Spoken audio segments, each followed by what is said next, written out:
What's up, guys? Terry here for Destructoid, and I got my buddy Claptrap with me today. Say hey, Claptrap. All right, Borderlands 2 review, here we go. This episode of Destructoid is brought to you by Jackthreads. It's been a few years since we last visited our friends on Pandora, and a lot has changed since then. The Iridium Vault has finally been uncovered, they've somehow introduced color into the landscape, and the planet's now under the rule of Handsome Jack, a tyrannical yet oddly lovable maniac who's stolen credit for the Iridium Vault, appointed himself head of the Hyperion Corporation, and vowed to restore order to Pandora and rid the wasteland of bandit scum once and for all. Forming a united front against him is a group of 4 new Vault Hunters consisting of Salvador the Gunzerker, a stocky fellow whose specialty is dual-wielding heavy artillery, along with Maya the Siren, who can temporarily suspend enemies mid-air via phase lock, and Axton the Commando, whose true power comes from his turret. Lastly, replacing Mordecai from the first game, we've now got Zero, a stealthy assassin who can create decoys of himself in order to fool his enemies. People who enjoyed the first Borderlands and were hoping for a more polished version of the same will be happy to know that the general formula has remained unchanged.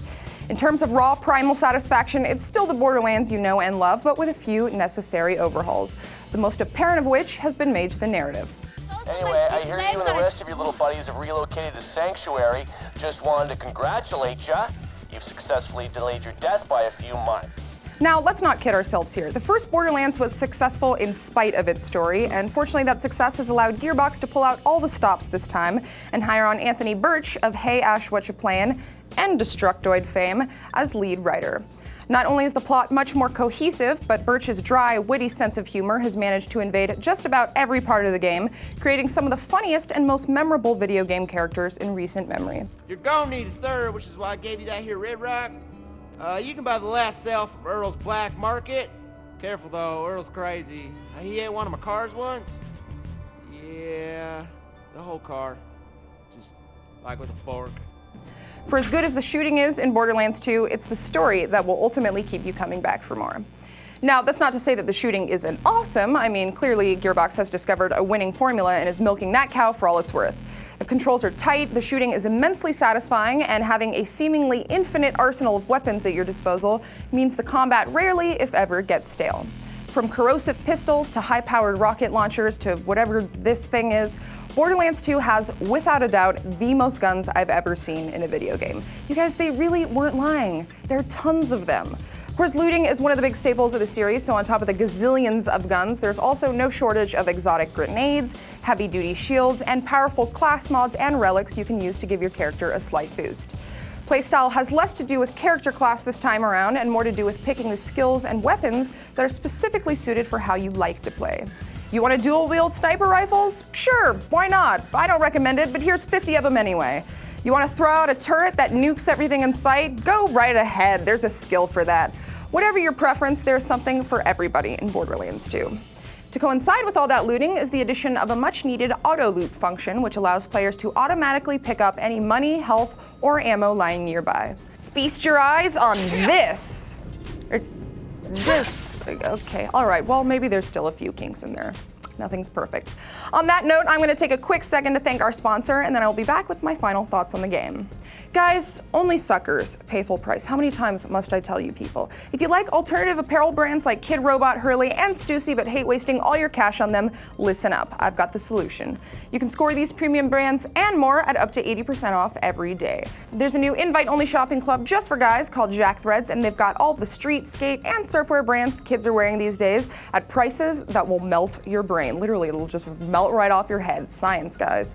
Typically, there is a waitlist to join, but if you head over to jackthreads.com/destruct, you can skip the waitlist and get instant access right now. But first, more Borderlands 2.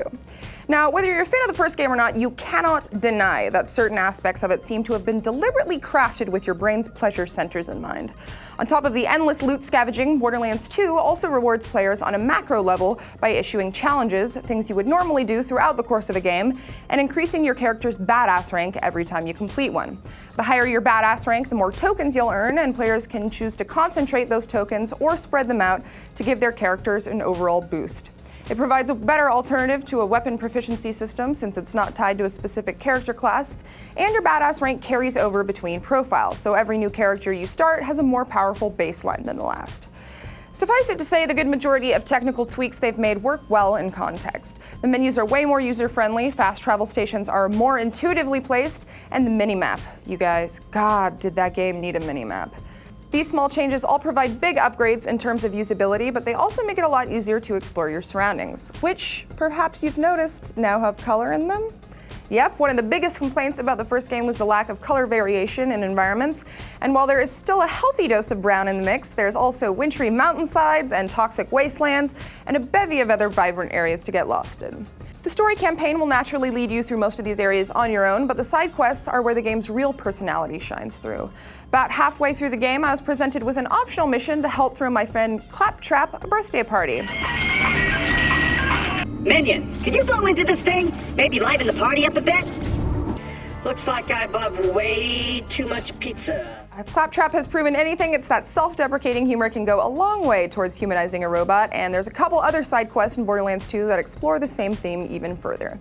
Despite its lighthearted and slap-happy tone, though, there are genuinely heartfelt moments in Borderlands 2, typically used to reinforce the wickedness of Jack's character while driving the narrative forward. Just give it up, kiddo. Bloodwing's got all the elements at her disposal. Fire, electricity, corrosion, slag, and god damn, I forgot the last one. What the hell was that again? Breezing through the campaign will take around 30 hours, but prepare to double that if you want to complete all the side quests.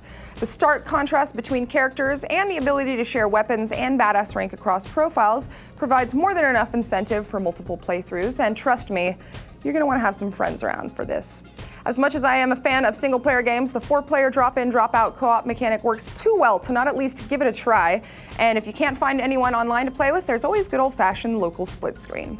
The added emphasis on character customization also makes the co-op experience much less of a clusterfuck all around, and the vehicles, which can now seat up to 4 people, are fully customizable as well, and a lot more fun to drive. Unfortunately, despite the game's best intentions, not everything works as planned. The introduction of failable missions might have seemed like a good idea in theory, but the time allotted to complete them typically falls somewhere in the impossible to damn near impossible range. I also had about a 20% failure rate with the auto loot function, presumably due to lag, and about halfway through the game I experienced a glitch that caused my character to repeatedly drop the same shield over and over again every time I either took or dealt damage. That was a pretty rough time. Anyway, if this review seems glowingly positive, it's only because Borderlands 2 is a positively glowing experience. It's a testament to how something as simple as incorporating fan feedback can transform a potentially great game into one that people will remember for years to come. Borderlands 2 is out today for Xbox 360, PS3, and PC, and you'd be an idiot not to buy it. That's my review of Borderlands 2. If you guys have questions that I did not cover, feel free to drop them in the comments below and I will try my best to answer them. Also be sure to check out Anthony Carboni's review of the game over on our Rev3 Games channel. That's youtube.com/Rev3Games. He really liked it, you guys. Everyone likes it. You'd be a fool not to buy it. Isn't that right?